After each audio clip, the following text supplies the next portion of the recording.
You too. Hello everyone, welcome to Blender Tomorrow, the series where we look at what's going to come to Blender eventually. These are design sessions converted into a tangible task and approved by modules. In this case, the video editing, the video sequencer module, linked to the task of story tools, of being able to make a whole film from storyboarding to the end in Blender. Yeah. It's one of those targets this year which falls into the editorial umbrella. Yeah. We're going to see throughout the year a few improvements to the video sequence editor, which seems oncoming for doing animation only or modeling. But if you think about Blender as this tool to deliver end-to-end storytelling, has its role, especially in the beginning of the process. This is something that the studio and, well, here the Blender studio already had a workaround. It was an add-on. It is an add-on that people can already use called Push to Talk, which is what it sounds like. It's a button in the sequencer that you press, start recording some story beats, some dialogue, really rough, right? It doesn't need to be fully fleshed out. And then you cancel, and that's it. It makes a audio track. It saves it somewhere on your hard drive, and that way you can quickly make dialogue. The idea is for this to become a feature built in Blender. Yeah. This was not even in the extensions platform. Not even. Because it has dependencies when it comes to libraries that could access the audio hardware. It's one of the tricky technical problems of this project. Yeah. But we decided that it was worth having the tool in Blender and integrate it more natively because, again, editorial is a core and where everything begins if you're doing a short or feature film. Yes. So the first thing was to rename it. Push to Talk is not really push to talk as in like... Oh, yeah, we got this. So I play video games. You play video games. We talk a lot about video games here. And then push to talk is a terminology that's common if you're playing a FPS, a third-person shooter, where you don't want to have your voice streamed at all times, but you press a button, you talk to your neighbors, and then you stop pressing the button. That's so for us, because the idea here is that you click it once, start talking it, and then you click it again to stop. We decided not to use the same terminology. Yeah. Also because it's more than the action, but also the settings itself, and it could be used for other things. But yeah, this functionality is very common in other software. So we decided to name it Voiceover, which actually you can do not voices but sound. Let's not go there, and try to make it more Blender-like, because what we see here on the top, that this is the current state of the push to talk. You press a button, it makes a temporary color strip that then gets replaced by the audio strip. You can choose an audio input, a channel, a sound directory, and a name prefix for the files. It also makes a tab on the sidebar. So we actually kept many of these things of the add-on itself. Is very clear. It should be minimal. Part of the requirements is also that it should be... Shouldn't get on the way of people that don't care about audio. Yes, the add-on adds a button in the header of the sequencer. Either you want it or not. And that we decided against. We decided to give it a whole section, a sidebar element, where you can have the operators and the settings. We don't do that very often, adding operators to the sidebar, but I think this specific workflow fits. Yeah, well, some people commented on the design task that it felt a little bit too much like an add-on, because it's true. Most of the add-ons decided on a tab and put all the functionality inside the tab. But we believe this is the one case where this is a isolated, self-contained functionality that has a point of being there. Yeah, eventually, if people use it and they request, maybe it could become an icon only, like a microphone icon in the header. But I think for the time being, it's not something everyone's going to use, and might clutter it for people that don't. Before getting into the mockups, I think it's nice to go over which options we were considering. But before getting into specifically what's the floor, the usability, wanted to make sure the requirements are clear. Yeah. And it just occurred to me, I think you also have another document which is not here. I'm gonna find it in a second, showing the requirements on notsoblender.org. Oh wow, yes. So this this task? Hello? Is nowhere to be seen. No, so this task, as any other of the design tasks, moves from the design document, the very first one where you define, okay, what are the requirements for this particular feature, and then you go into the references and make it into a actual design task for developers to pick up. And the point I wanted to illustrate is that even that design task get a few iterations. So you see here, this was the first take on the design, and then we had a few chances to iterate over this a few times, and just adjusting things, updating the images, updating the description. Usually we start in a document that's hosted elsewhere. In this case, for convenience. For convenience, yeah. But in the end, it becomes a document in project.blender.org. Yeah. So which options we thought was important to have there? Well, the options that the add-on comes with, I think they were all super handy. But there were a few ones that were, that over just getting in feedback from users, from Pablico here, that are needed. And some of them are actually technically needed and disguised as a feature. The first one in the list is pre-roll. So when you press the button in the add-on, it starts recording right away. Sometimes, because of initializing a sound device, the microphone in this case, there might be a delay.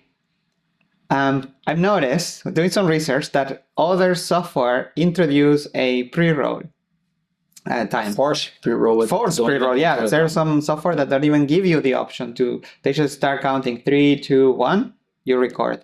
And we thought of, okay, let's add the option.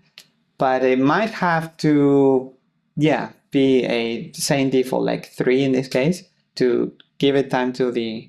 Yeah, or at the very least, to have a minimum pre-roll time, maybe a maximum from 3 to 10. Yeah. Don't need more than that. Something like that. Or minimum 1. I don't know how long. We need to test this. This is very hardware specific, so we do need a lot of user testing. Yeah. It's one of those cases where there's a limit on how far you can go with the design, or the design can propose a direction. Yeah. But then the reality of implementation may make us reevaluate that and make new options and decisions. Yes. The other option is mute sound while recording. It's for when you have too many other sounds that you want to hear only yourself, or just when you do the voice, you don't want to be distracted by other sounds. Very sensible. I remember we were debating a lot whether you should mute everything or or everything but this track. Because even for the pre-roll, sometimes you want to hear what you have just recorded or what was the previous dialogue, and you take from there. By track, you mean channel in Blender lingo. Channel in Blender, I do. Yes. I do. There is an option for the target channel where we want to have these new strips that will be made. At the time being, you can define a channel, but if the channel is already in use, it will use the topmost channel that is available. We also had some discussions regarding this, because what if I really want channel 3? I don't care, override.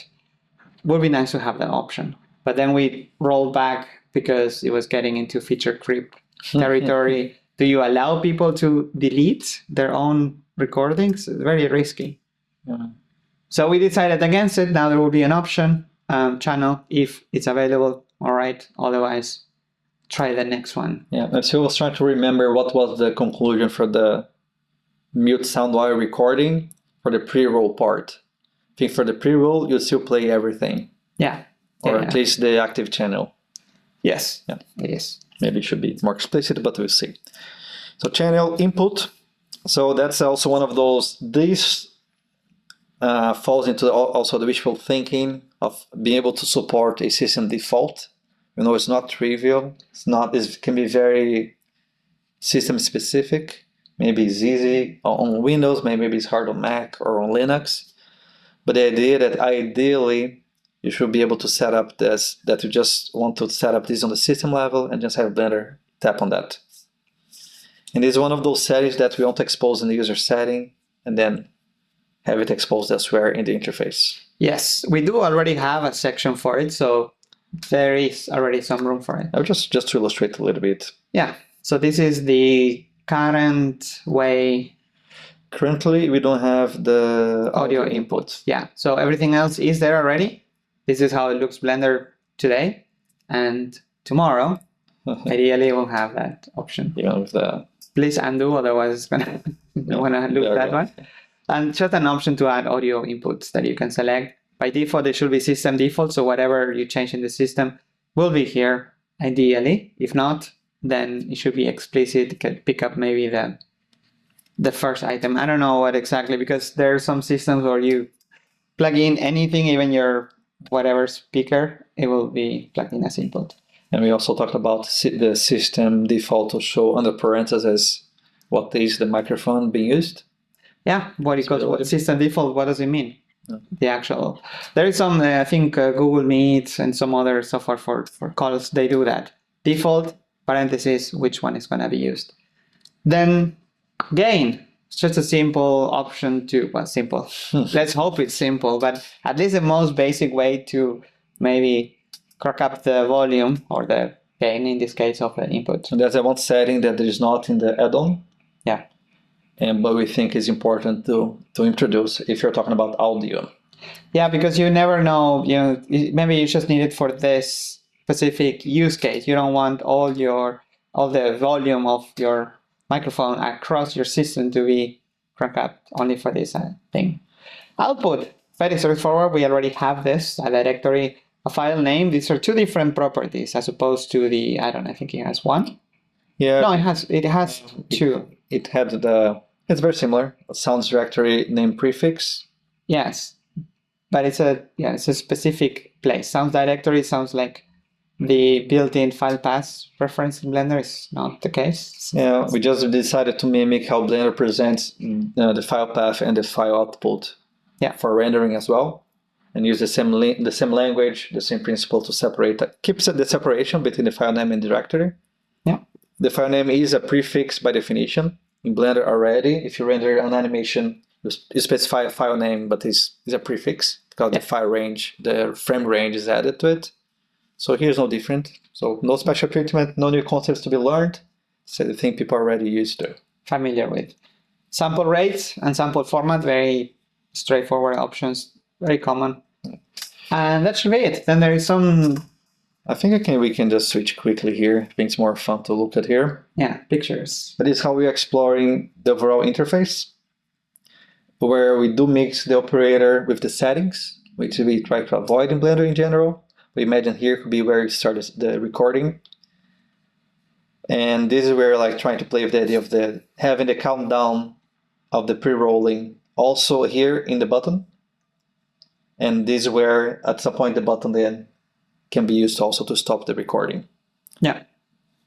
We don't do this, but I think it's nice to give feedback in the place. And we also have here when talking about the pre-roll, not only be nice to indicate in the button, but it'll be also nice to indicate it in the preview in the VSC itself, the video sequence editor.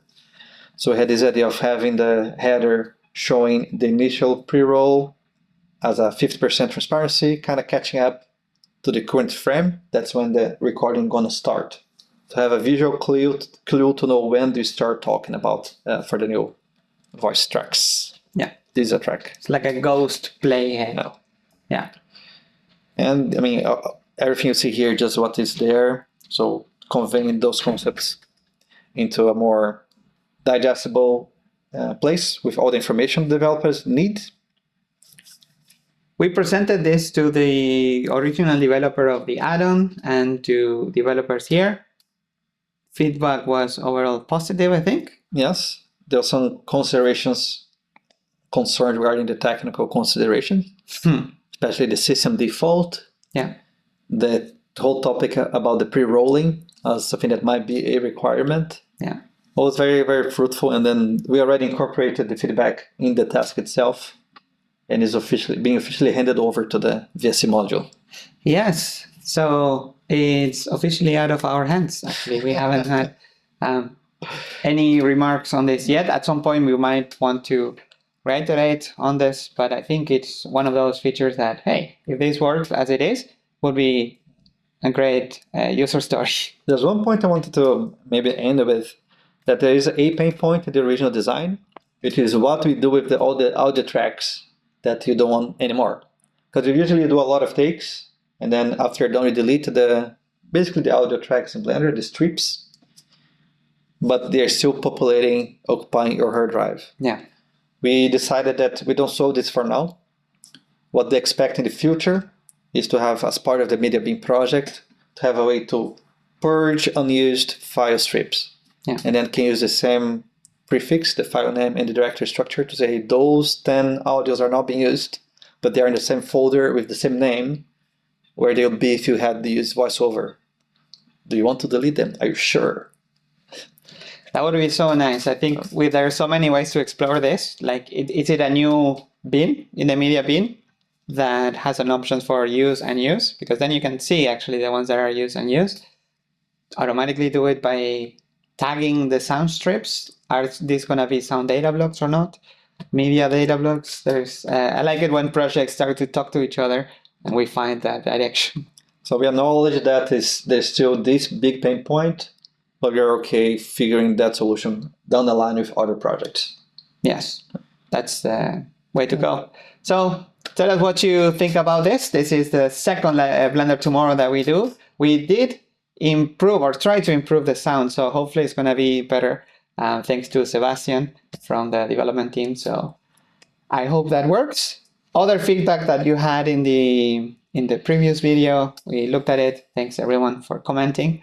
And if you have any other for this one in particular, for this task, let us know. Yeah, let us know in the comments below or side if you're on the TV somewhere.